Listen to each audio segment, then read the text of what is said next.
Muito boa noite, caros telespectadores da Record News. Hoje é segunda-feira, estamos iniciando mais uma edição do seu já tradicional Conexão ND. Hoje, com a honrosa presença de um entrevistado muito especial. Estamos falando do professor Rafael Nogueira. Ele é filósofo paulista da cidade de Santos, bacharel em Direito e Filosofia pela Universidade Católica de Santos, tem mestrado em História do Direito Brasileiro pela Universidade Vieira Almeida, também de São Paulo, doutorando em Estudos Globais da Universidade Aberta de Lisboa, professor e coordenador do Centro de Licenciatura em História curso de Licenciatura em História do Centro Universitário Ítalo-Brasileiro em São Paulo. Foi presidente da Fundação Biblioteca Nacional e secretário nacional de Economia Criativa e Diversidade Cultural do governo Bolsonaro. É o novo presidente da Fundação Catarinense de Cultura. E pela primeira vez está falando aqui em Santa Catarina, concedendo essa honra, esse privilégio de entrevistá-lo. Uma boa noite para o senhor, seja muito bem-vindo. Boa noite, a honra é minha. Professor, então, professor, a sua indicação, a sua nomeação, teve assim uma polêmica muito grande aqui, especialmente no segmento de esquerda, por vários motivos. Porque o senhor é de fora, é considerado forasteiro, porque o senhor tem uma posição contra o carnaval. Afinal, você é contra o carnaval mesmo? Não, essa é uma posição descontextualizada, foram textos tirados de contexto. E aí?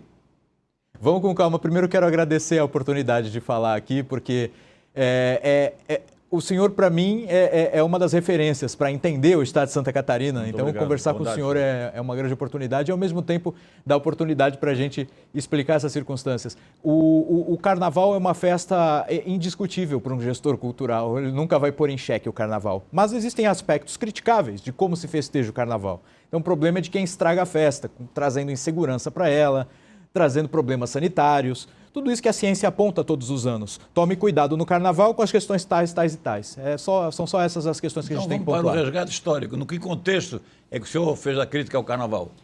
Tem dois contextos ali. O primeiro contexto era um em que eu estava falando da matança de macacos. Estavam matando macacos para evitar a transmissão de febre amarela. E eu fiquei bravo com a situação que as minhas redes sociais, doutor Moacir, eram muito pequenas. Era uma espécie de mundo privado. E nós estamos aprendendo a usar as redes sociais com discrição, com tranquilidade, e ao mesmo tempo tendo noção. Eu não tenho hábito de usar palavrões, né, como aqueles que estão na internet. Então, assim, a gente naquela ocasião estava se referindo à matança indiscriminada de animais para conter uma doença. E eu vi algumas pessoas dos meus círculos que não tomam cuidados de repente, transmitir ou contrair doenças. E aí, de uma maneira destemperada, com aquela retórica do momento em que você está querendo ser ouvido por aquele círculo que é seu. Eu não era uma figura pública na época, acabei exagerando. Não tem nada a ver com hoje. Não foi o presidente da Fundação Catarinense de Cultura que falou aquilo. Assistiu já o Carnaval no Rio de Janeiro? Eu já assisti. Muitas vezes? Não, algumas. Eu não sou do Rio, eu sou de Santos. Em São Paulo? Em São Paulo, assisti em Santos. Algumas vezes também. Já fui a bloco, já fui a Carnaval de Salão. Você sabe que o Carnaval de Santa Catarina tem pelo menos 3 grandes realizações. Florianópolis, que é a tradição, né? Laguna, também é tradicional. E Joaçaba, que teve uma projeção graças também a um apoio sempre presente do atual governador Jorginho Melo. O senhor vai ao Carnaval de Joaçaba? Tem muita gente dizendo que depois de eu ir ao Carnaval de Joaçaba eu vou sair o maior fã de Carnaval. Então, vamos ver. Muito bem. E as críticas de que o senhor não conhece a realidade catarinense? Qual é a ideia que o senhor tem a respeito? Como é que o senhor pretende conduzir na presidência essas manifestações de determinados grupos aqui, as instituições e lideranças partidárias de esquerda? Não tenho a menor pretensão de conhecer mais Santa Catarina do que os catarinenses. Eu conheço por livros, conheço por visitas que fiz muitas vezes aqui, mas eu não conheço mais do que aqueles servidores, por exemplo, com os quais eu vou contar. O que eu conheço do estado de Santa Catarina é o seguinte: nós temos aqui uma cultura variada, multifacetada, diversa, né? Já fui secretário nacional da diversidade e sei o quão importante é a diversidade também dos regionalismos, das diferentes etnias de origem e, ao mesmo tempo, da forma com que se combinam todas essas culturas para formar uma cultura toda especial, que é a cultura de Santa Catarina. Então, tudo isso vai ter que ser considerado. Como é que foi o convite do governador para o senhor assumir a presidência da Fundação? O convite foi quando eu estava em Brasília, eu recebi um contato de um de seus ajudantes de ordem e ele gentilmente me recebeu, fez o convite e explicou, acho que algo que fica claro para aqueles que têm boa vontade. Eu tenho uma trajetória de realizações na Biblioteca Nacional, na Secretaria Nacional de Economia Criativa e Diversidade Cultural, que também lidava com livro, leitura, literatura e biblioteca, também lidava com o Sistema Nacional de Política Cultural. Então, essa trajetória fez com que o governador, é nisso que eu acredito, né? Foi isso que ele expôs para mim, confiasse em mim essa gestão. Tenho ainda muito que conversar com ele, porque ele é um grande intérprete também daquilo que se passa na alma dos catarinenses. Eu tenho muito que conversar com personagens como o senhor, que escrevem sobre, interpretam o estado de Santa Catarina. Então, essa visão de gestão, experiência de gestão, mas ao mesmo tempo com a humildade de ouvir os catarinenses experientes, estudiosos e ao mesmo tempo que são servidores da casa que eu vou presidir a partir de então, todos esses vão participar. E nós vamos começar também tentando auscultar, ou seja, ouvir o que a população tem a dizer a respeito de como a Fundação tem, digamos assim, se conduzido. Eu acho que a partir do momento que a gente chega, tem que fazer uma fotografia de como está. Aquilo que está bem tem que ser mantido e aprimorado. Aquilo que não vai bem, na visão do público, tem que ser colocado como prioridade. O governador tem manifestado o desejo de dar mais divulgação, porque o nosso estado, como você sabe, é único no Brasil em matéria. É um arquipélago cultural, étnico, gastronômico, econômico, industrial, enfim. É uma riqueza cultural realmente não tem igual no Brasil. E o governador tem falado na necessidade de os catarinenses conhecerem melhor a cultura de Santa Catarina. E essa função, basicamente, de estímulo, de subsídio, de apoio, é da Fundação Catarinense de Cultura, que é o principal organismo. Como é que o senhor vê essa questão de valorizar melhor a partir da raiz cultural de cada comunidade? Essa valorização é extremamente necessária. Ela traz, primeiro, o fortalecimento da identidade, que é o reconhecimento da história, da memória coletiva, do que os antepassados viveram ali. Mesmo aqueles que chegaram, é importante que eles conheçam a história daquele território recentemente, que eles estão povoando recentemente. Sim. Então, assim, essa memória surge muitas vezes dos institutos históricos, que merecem ser valorizados, e ao mesmo tempo surgem também das festividades locais, que às vezes tem algumas pessoas que entendem que as festividades são o todo da cultura. Não são o todo, mas elas não são, de maneira alguma, elas não merecem nenhum menosprezo. As festividades têm que ser incentivadas e muitas vezes elas contam muito a respeito daquelas identidades, daquelas memórias. Antes de tomar posse, ele chegou a falar que, o senhor não estava excluindo, evidente, né, de que pretendia estimular festivais de corais, festivais de música, festivais de bandas de Santa Catarina, que temos muitos, né? Enfim, festivais de música e artísticos e culturais no estado. Isso faz parte do seu projeto já? Sem dúvida. Isso aí a gente precisa analisar exatamente também quais são os projetos que chegam para tudo que nós já temos capacidade de financiar, subir o valor da capacidade de financiamento de projetos como esses. Então a gente vai receber, vai analisar e ao mesmo tempo tem a possibilidade também de criação, porque nós vamos ter contato com várias secretarias municipais de cultura e a partir desses contatos nós vamos firmar parcerias para que essas culturas, essas memórias se revelem cada vez mais aos próprios catarinenses e àqueles que nos visitam. A ideia então é de descentralizar os apoios da Fundação, é isso? Não é de, digamos assim, enfraquecer o centro, mas de capilarizar. O centro, me refiro aqui à capital. A capital precisa também ter os seus equipamentos aprimorados. Eu sei que os equipamentos aqui, eles precisam de reformas, eles precisam de uma atenção especial e eles são modelares. Os equipamentos em Florianópolis têm que ser considerados para o estado inteiro os modelos exemplares. E na medida em que eles são os exemplares, eles são os equipamentos demonstrativos, para que as outras cidades se inspirem em seus modelos. Então nós precisamos que eles estejam em alto nível de performance e, ao mesmo tempo, em condições físicas e prediais para receber todas as pessoas. Então, isso é uma coisa assim, eu quero capilaridade, eu entendo que eu preciso ouvir os servidores de como fazer essa capilaridade, porque às vezes a gente fala e o servidor vai precisar se deslocar com o compromisso que a gente fez, mas a gente precisa ver a viabilidade disso tudo. Então, na medida em que nós aprendemos a usar a tecnologia para nos comunicar com várias outras pessoas, as redes estaduais podem ser favorecidas, mas os procedimentos exatos que a gente tem que fazer, eu preciso pedir para o senhor a gentileza de eu também ter a conversa com os servidores para nós encaminharmos isso de forma responsável. Desde que o senhor foi convidado, imagino que o senhor se debruçou em algumas obras ou no Google, né, para poder saber um pouco mais sobre Santa Catarina, além do que o senhor já conhece. Qual é a sua ideia geral sobre o nosso estado na área cultural? Na verdade, eu já biografei Anita Garibaldi, por exemplo, já como professor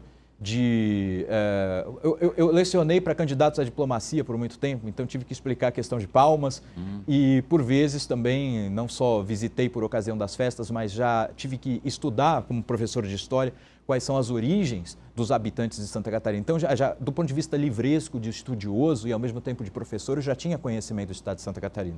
Mas é óbvio que, quando a gente recebe um convite dessa monta, a responsabilidade é tanta, junto com a honra. É muita honra, mas é muita responsabilidade, o peso é muito grande. E nós vamos estudar mais. Então, já consegui adquirir documentos específicos que explicam como é que funciona a fundação, mas isso é uma coisa que precisa não só ser estudada, eu preciso ouvir também quem está à frente e eu preciso lidar com isso, com os dados, com os números, e os dados que eu não tenho e que ninguém tem, precisamos levantar. Então, essa é a capacidade de gestão. Fotografia precisa de como as coisas estão, e, ao mesmo tempo, junto, em conversa, em diálogo com a população, com aquele que paga impostos, e, ao mesmo tempo, com o servidor, que é o especialista que está ali, nós vamos traçar os objetivos. Eu tenho alguns, mas acho prematuro já começar a divulgar. Perfeito. Na entrevista que o senhor concedeu ao Grupo ND, que saiu no Portal ND+, e hoje na minha coluna de Notícia do Dia, o senhor fala em algumas prioridades, né? E entre elas o senhor destaca espontaneamente, né, prestígio para os institutos históricos, Academia de Letras e instituições culturais. Como é que o senhor acha que a Fundação, porque essas duas instituições principalmente, essas duas áreas estão um pouco abandonadas ultimamente aqui em Santa Catarina. Sim. O que realmente o senhor imagina fazer? A Fundação, ela conta já com oficinas que eu já, pelo que analisei, são extraordinárias, preciso ver mais de perto, mas elas são muito boas para o público que quer se desenvolver do ponto de vista artístico. Mas as academias literárias, elas já têm uma certa capilaridade, embora não tenham centralidade. A ideia é análoga a um projeto que desenvolvi quando era secretário nacional de Economia Criativa. Criar uma rede de cidades criativas. Inclusive, Florianópolis é uma das cidades criativas reconhecida pela Unesco, do ponto de vista da gastronomia. Perfeito. Então, nós temos que criar, assim como eu estava projetando essa rede de cidades criativas, criar uma rede das academias literárias, sem que também, imprudentemente, eu tenha que lhe prometer que os servidores tenham que fazer viagens constantes, mas nós podemos criar essas redes e, de repente, promover, a partir de então, algumas condições para que se participe dessa rede e, ao mesmo tempo, uma contrapartida positiva. Isso tudo nós vamos analisar junto com o governador, com o público e com os servidores. As universidades, de maneira geral, também estão um pouco divorciadas, né, dessas instituições históricas, né? Institutos históricos, geográficos, sim, academias de letras. O senhor imagina alguma ação também nesse sentido, estímulo para levar os estudantes universitários, acadêmicos? Eu acho interessantíssimo que exista, digamos assim, uma amizade entre as universidades e as academias literárias e os institutos históricos. Houve uma separação porque são outras matrizes, né? As academias literárias e os institutos históricos, às vezes, eles têm pontos de vistas que não coadunam com a visão da universidade e aí acabam se separando. Por outras vezes não, são as mesmas pessoas, às vezes, né? Grupos que frequentam tanto a universidade quanto essas instituições. Uhum. Mas o que eu acho?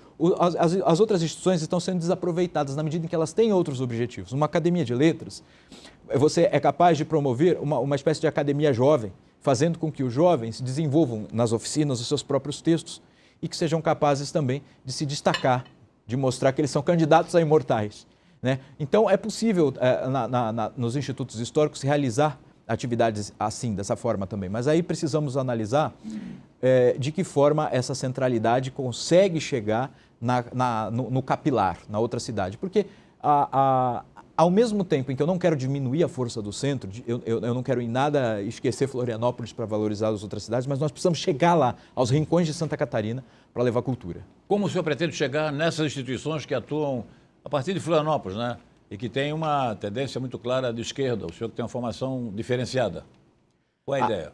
Primeiro que eu considero que os partidarismos e, ao mesmo tempo, as visões do ponto de vista de direita e esquerda, elas ficam de lado quando existe um diálogo a partir do técnico e que coloque a cultura como prioridade. Sim. Então, quando nós temos o objetivo em comum de fazer com que a cultura de Santa Catarina seja mais valorizada, com que os itens que, digamos assim, contam a história de Santa Catarina, né? que dão sinal do que foi Santa Catarina, os itens devem ser preservados, que as instituições e, ao mesmo tempo, os equipamentos culturais sejam preservados e sejam entregues a contento para o público.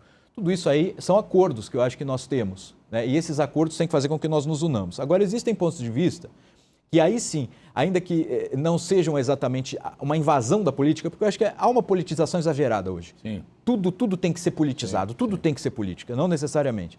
É possível que nós concordemos grandemente e naquilo que nós vamos discordar, porque existe também pontos de vista da cultura que são conservadores. E são conservadores no sentido que as pessoas não entendem. As pessoas interpretam a palavra conservador em geral como algo ou retrógrado, ou que quer manter hipocrisias, ou que quer manter privilégios, mas não é essa a ideia. A ideia é que a cultura realmente atinja a todos e não tem aquela ideologia específica que a extrema esquerda quer colocar. E aí eles querem colocar sempre dentro de uma prisão e não deixar escapar. A nossa ideia é o inverso, é não ideologizar a cultura. Ou não só na prisão, mas ou bloquear a presença de outras instituições de correntes ideológicas diferentes. Que às vezes até representam mais a população, representam mais inclusive o voto, né? Então é preciso que a gente tenha essa presença e esse diálogo cultural. Bom, Jacinto, qual foi a sua principal realização na Biblioteca Nacional?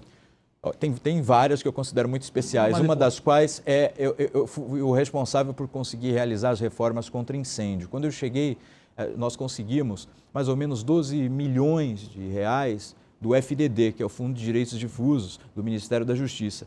E eu chego com esses recursos e, ao mesmo tempo, acaso os servidores estavam já ansiando pelo momento em que seria possível realizar esse projeto. Junto com o arquiteto da casa, nós conversamos, desenhamos e conseguimos proteger. Havia um impasse político entre IFAM e Corpo de Bombeiros. Eu visitei um, visitei outro, visitei outro, visitei um e consegui realizar. A obra foi realizada, foi feita em minha gestão, entregue em minha gestão e o Corpo de Bombeiros, enfim, deu certificado para a Biblioteca Nacional de que ela é segura. Achei esse feito em tanto. E o segundo feito também... Isso antes ou depois do incêndio no Museu Histórico? Isso depois, porque eu me tornei presidente da Fundação Biblioteca Nacional em 2019. Perfeito. E o incêndio foi em 2018 no Museu Nacional. Outra realização, vamos ver. Então eu consegui proteger a Biblioteca Nacional perfeito. contra um desastre análogo, mas ao mesmo tempo eu tive a oportunidade de, junto com a Agência Brasileira de Inteligência, realizar um plano de segurança orgânica. Nós sabemos que hoje a cultura, muitas vezes, ela é precarizada, porque é considerada pelos políticos como se fosse um patinho feio, ou como se fosse algo para agradar uma minoria, e não é priorizado. Graças a Deus temos um governador como Jorginho, que está priorizando a cultura, e nós poderíamos pensar no seguinte, uma segurança orgânica. A segurança é muito importante, a segurança dos prédios, a segurança das pessoas que frequentam, a segurança dos servidores e, ao mesmo tempo, a segurança dos itens que são preservados. Isso eu consegui dar à Biblioteca Nacional. Contra incêndio e um plano de segurança orgânica. Todos os itens de segurança, inclusive segurança digital, nós estamos no século XXI. Plano de segurança digital, então muita coisa está acontecendo lá e a Biblioteca Nacional tem servidores que estão estudando muito essa questão digital. Então nós temos que trazer também para a Fundação Catarinense de Cultura essa questão da segurança orgânica. Este é o professor Rafael Nogueira, novo presidente da Fundação Catarinense de Cultura, ex-presidente da Fundação Biblioteca Nacional e ex-secretário nacional de Economia Criativa e Diversidade Cultural do Governo Federal. Entrevista que está disponível no portal ND+, líder de audiência digital no estado de Santa Catarina. Temos outras questões aí na nossa pauta para ouvir o novo presidente da Fundação Catarinense de Cultura. Suas ideias, do que ele imagina sobre o futuro da Fundação, os projetos que vai priorizar, a sua atuação na Secretaria Nacional. Retornamos em seguida, logo após um rápido intervalo comercial. Até já.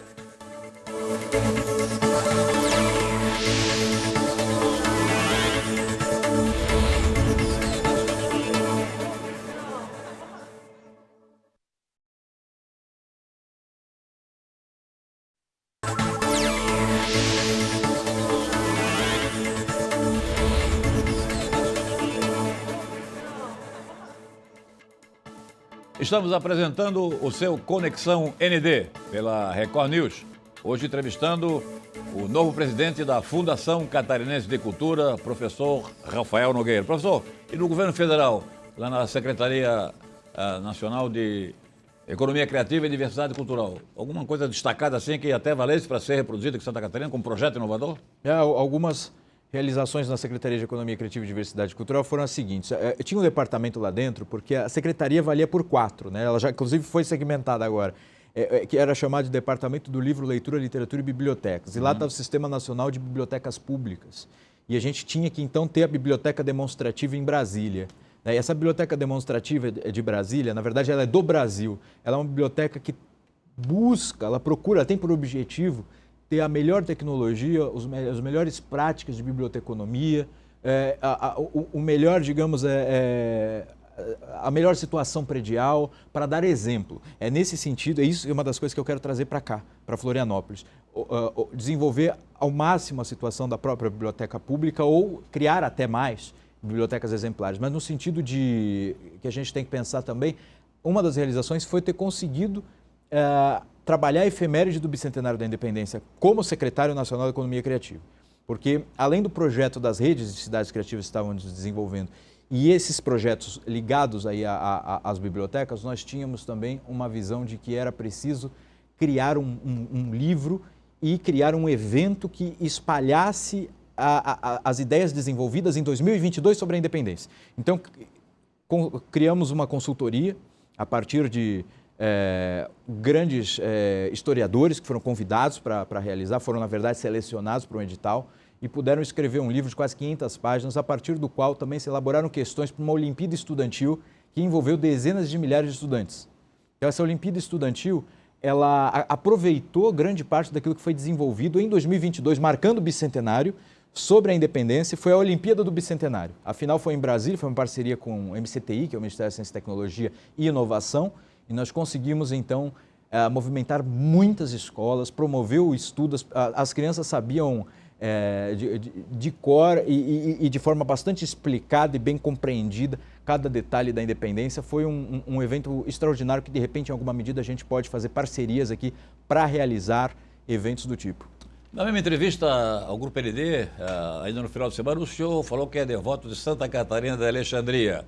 Eu vou pegar esse... Por quê? Porque também é padroeira lá da região de Santos ou tem uma razão especial?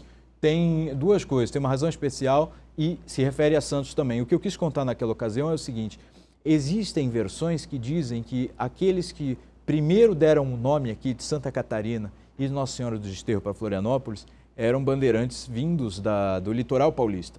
Né? E esses bandeirantes trouxeram, então, a devoção de Santa Catarina de Alexandria para cá. E Alexandria é algo muito interessante porque, além de Santa Catarina ter sofrido muito e mantido o seu cristianismo, ela também é da cidade que era o centro de cultura. Né? Alexandria era o maior polo de cultura, que tinha a maior biblioteca. Então, é nesse sentido que eu tenho uma especial devoção por ela. Na verdade, o nome, segundo os historiadores catarinos, o nome de Santa Catarina, a ilha foi dada quando aqui chegou Sebastião Caboto, Sim. no início do século XVI, na verdade? Sim. Agora, eu puxei o gancho de Santa Catarina pelo seguinte: como o senhor sabe, Alexandria está na história, além de ser a terra de Alexandre, né? Mas por Cleópatra e, sobretudo, pela biblioteca, famosa Biblioteca de Alexandria, que foi a maior biblioteca do mundo. E o senhor vai hoje em qualquer cidade do mundo, né? Nova York, Londres, enfim, qualquer capital mundial, um dos prédios mais bonitos, mais visitados é da biblioteca. A biblioteca ainda é um local de concentração, um local de aprimoramento cultural, na sua opinião? Sem dúvida, a biblioteca E como levar público para a biblioteca? A biblioteca é o templo do livro. A biblioteca, ainda hoje, ela representa, na medida em que ela acumula os livros, a gente pensa que o mundo digital vai retirar a atenção dos jovens e dos estudantes do livro, mas não vai. O livro, o papel, ele resiste. As tecnologias, elas têm mudado muito constantemente. E, ao mesmo tempo, a gente sabe que essa mudança constante de tecnologia e, ao mesmo tempo, a dificuldade de preservar o digital, dou um exemplo de redes sociais. Algumas redes sociais que usávamos no início dos anos 2000 nem existem mais. E a memória daquilo que ali estava escrito também não existe mais. O que resiste? Desde lá Alexandria até hoje. Alguns códices, né? Alguns pergaminhos, alguns documentos que resistiram por meio do quê? Do papel. Claro que existem vários tipos do papel, a história do livro é toda uma conversa à parte, mas ao mesmo tempo os livros resistem e estão à prova do tempo. E a tecnologia digital ainda não, mas ao mesmo tempo a gente pode pensar o seguinte: a biblioteca, ela é um centro que ela tem silêncio, tem espaços privilegiados para o estudo e tem o principal elemento ali para ajudar o estudante, que é o bibliotecário. O bibliotecário é capaz de encontrar as soluções para as dúvidas, para as questões daquele que está estudando. Então tem o acervo, o bibliotecário, um espaço privilegiado. Como eu digo, a biblioteca é um dos templos do saber, vai continuar sendo e ainda hoje tem importância. Para atrair as pessoas... Isso, principalmente os jovens, o que você imagina? É possível, não só imagino como fizemos, né? Na Biblioteca Demonstrativa do Brasil, nós criamos um espaço, por exemplo, o jovem que está estudando para fazer trabalhos escolares, ou o jovem que gosta de ler porque ele tem essa predileção por ler, mas de repente na casa dele ele não tem um ambiente tão tranquilo, ou ele não tem uma condição de comprar o livro. Ali nós temos um ambiente não só cômodo, como tem no entorno facilidades de transporte. É preciso que haja a possibilidade de todas as classes sociais chegarem até aquele local.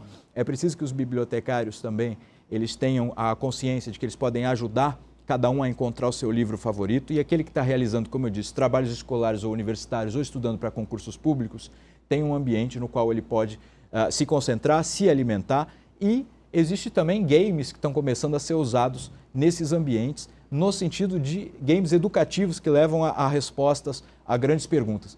Também é possível, para atrair os jovens, é possível criar ambientes em que eles consigam realizar uma espécie de estudo conjunto, como se anexo à biblioteca houvesse um auditório, e nesse auditório pudesse ter constantemente ou leituras mediadas ou ao mesmo tempo palestras, discussões, como o próprio cinema. A gente tende a mercadologicamente assistir a um filme e ir direto, sei lá, comer ou ir para cada um para sua casa. As pessoas se unem para ir ao cinema quando não casais, claro, casais vão junto e voltam juntos, mas quando os amigos se reúnem, muitas vezes o filme ele passa batido, não há uma conversa, uma análise, uma tentativa de fazer uma crítica do filme.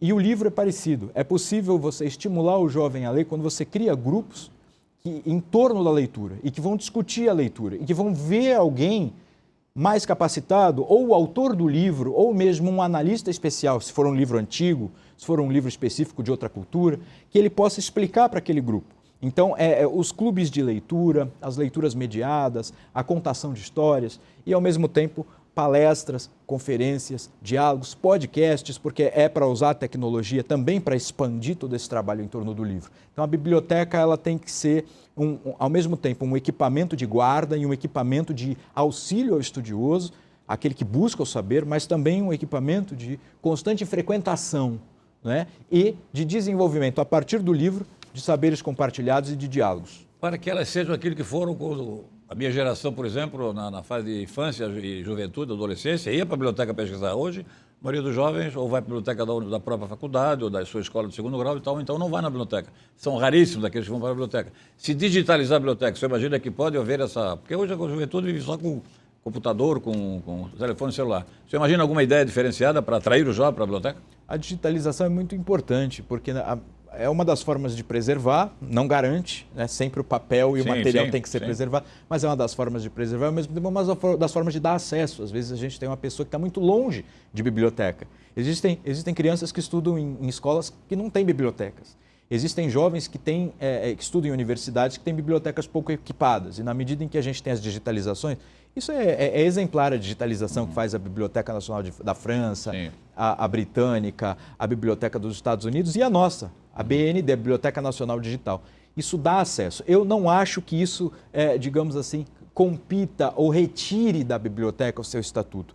Porque se você está lendo na palma da mão ou no computador, ainda falta aquele ambiente de mediação, de encontro, de diálogo, que pode, em alguma medida, se dar também pela internet, na medida em que se criam clubes literários online, diálogos online. Mas a biblioteca ela tem o privilégio de poder fazer com que as pessoas presencialmente se reúnam, as pessoas daquela localidade ou as pessoas que têm pensamentos afins àqueles estudos que estão sendo realizados. Eu acho que isso vai sempre coexistir. Não vai um substituir o outro. A coexistência do ambiente biblioteca e dos livros digitais é algo que eu acho que vai continuar. Uma situação melhor do que eu, na Europa, no passado, houve aumento na venda de livros, na verdade, livros impressos. Sim. O senhor acha que então também o livro não desapareceu? Pelo contrário, a tendência agora é dele voltar com mais carga ou não? Eu acho que vai, mesmo porque as pessoas gostam do livro em papel.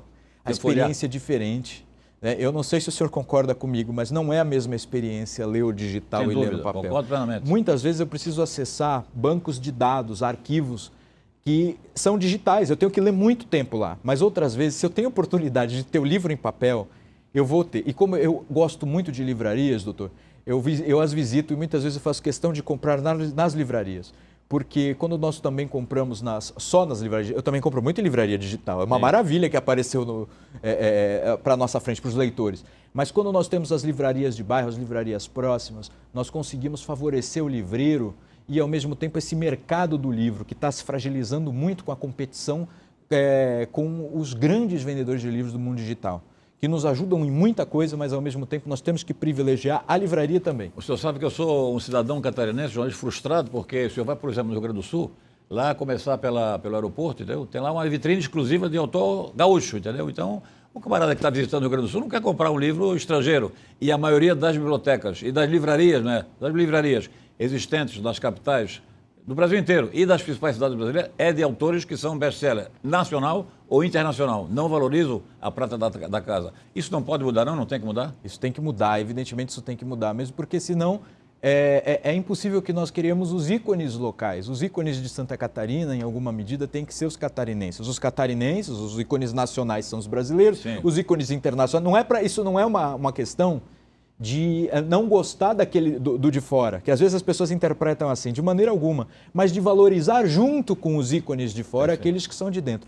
E essa criação de ícones, ela passa pela valorização também daqueles escritores, vou voltar a ler mais Cruz de Souza, entre outros, mas ao mesmo tempo pela valorização daqueles que estão escrevendo hoje, de querer estar em contato com o autor, né? E ao mesmo comprar o seu livro, mandar uma mensagem para o autor e conhecer mais a realidade de seu estado a partir desses autores. A gestão Rafael Nogueira, digamos assim, vamos ver se é possível fazer uma escala de valores. Você vai priorizar o quê? Música, literatura, arte, artesanato, teatro? Dá para priorizar, não? Eu acho que essa pergunta eu vou repassar também para o público, porque a gente precisa ouvir. O público eu já fiz uma leitura da Fundação Catarinense de Cultura. O público prefere música. Então, eu não vou impor, a partir da presidência, a minha preferência pela literatura. Eu também gosto de música, estudei música. Eu não vou nem dizer o que eu estudei, porque senão vão querer ver e eu não sou tão bom assim. Mas a música, a literatura, a arte e todos os aspectos da economia criativa precisam ser valorizados, entre os quais gastronomia, design, arquitetura. Eu acho que tudo precisa ser valorizado e nós vamos ouvir muito o público também para poder tomar as decisões. E sobretudo que a nossa música também é extremamente rica e muito diversificada, você sabe disso, né? Riquíssima. E a música lá do Extremo Oeste é diferente da música do Vale do Itajaí é diferente do Sul, que tem italiano, Vale do Itajaí é alemão e por aí afora, na verdade. Então, exato. É também uma miscelânea, né, de excelentes compositores e grupos musicais, etc. Também vai ter a atenção da Fundação, é isso, né? Sem dúvida. Muito bem. Estamos aí quase que encerrando. Eu queria ouvir uma opinião sua rapidamente. O bicentenário da independência. Falou-se muito pouco sobre a princesa Leopoldina, o senhor que é um historiador. Falou-se muito pouco sobre José Bonifácio? José Bonifácio, que foi uma figura excepcional. Tem até uma homenagem lá em Nova York para ele. E os brasileiros não sabem disso. Por que essa omissão histórica? É impressionante essa omissão histórica, porque a Leopoldina, em alguma medida, está marcada na nossa bandeira. Aquele losango amarelo é uma representação dela. É como se a nossa mãe da pátria e o pai da pátria estivessem na nossa bandeira. O verde se remete a Dom Pedro e o losango amarelo, uma representação da Casa de Habsburgo-Lorena, a que Leopoldina pertencia, portanto, é uma homenagem a ela. Que foi mantida pela República. Nesse sentido, reconhecer que a princesa e depois a imperatriz Leopoldina foi extremamente importante. Primeiro, porque ela gostou do Brasil, aderiu ao Maria, por exemplo, né? Maria Leopoldina vem de uma opção dela. Posteriormente, ela tem a influência em Dom Pedro no sentido de que ela gostava do Brasil de uma forma tão especial que entendia que aqueles revolucionários de Portugal não deveriam mandar no Brasil. Era preciso que o Brasil extrapolasse a sua própria dignidade e realizasse o seu destino por conta própria. Ela, então, em 2 de setembro, ela reúne um conselho para decidir qual seria a mensagem que eles passariam a Dom Pedro depois do que os revolucionários de Portugal enviaram mais de 7.000 homens para ver se submetiam o Brasil e prendiam todos os ministros, um dos quais José Bonifácio, e retiravam Pedro daqui finalmente. Portanto, foi decisiva a participação dela na independência do Brasil? Absolutamente decisiva. Ela, de fato, é a mãe do Brasil, é austríaca. A gente pensa, às vezes, que a cultura germânica é muito presente nesse estado.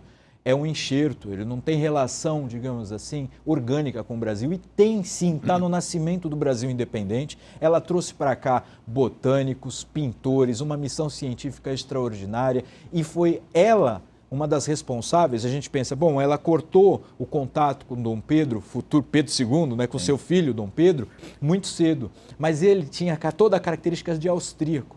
Você vê pelos hábitos, pela maneira dele amar os livros. Ele era extremamente livresco, estudioso, amante da ciência, e ele tinha uma certa quietude, uma maneira de lidar com as coisas com prudência, que é totalmente diferente de seu pai, mais latino. Então a Imperatriz Leopoldina, ela faz parte intrínseca do Brasil, assim como eu acho que o Brasil tem uma matriz cultural, uma matriz luso-cristã, africana e nativa, que é capaz de também adaptar todas as outras culturas que vêm para cá.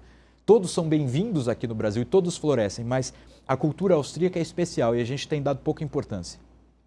Muito bem, gostaríamos de agradecer aí a sua participação aqui no nosso Conexão ND, desejar muito sucesso lá na presença da Fundação Catarina de Cultura. Estamos aqui à disposição para divulgar as boas iniciativas, os bons projetos que valorizem a arte e a cultura de Santa Catarina. Um grande abraço e uma boa noite para o senhor. Eu que agradeço, doutor Macir. Um abração ao público. Agradecendo ao caro telespectador que nos acompanhou até esse presente momento, a entrevista com o presidente da Fundação Catarina de Cultura, professor Rafael Nogueira, está disponível no portal ND+, e a partir deste momento nas redes sociais da internet. Obrigado mais uma vez pelo privilégio da audiência, um grande abraço, boa noite e até segunda.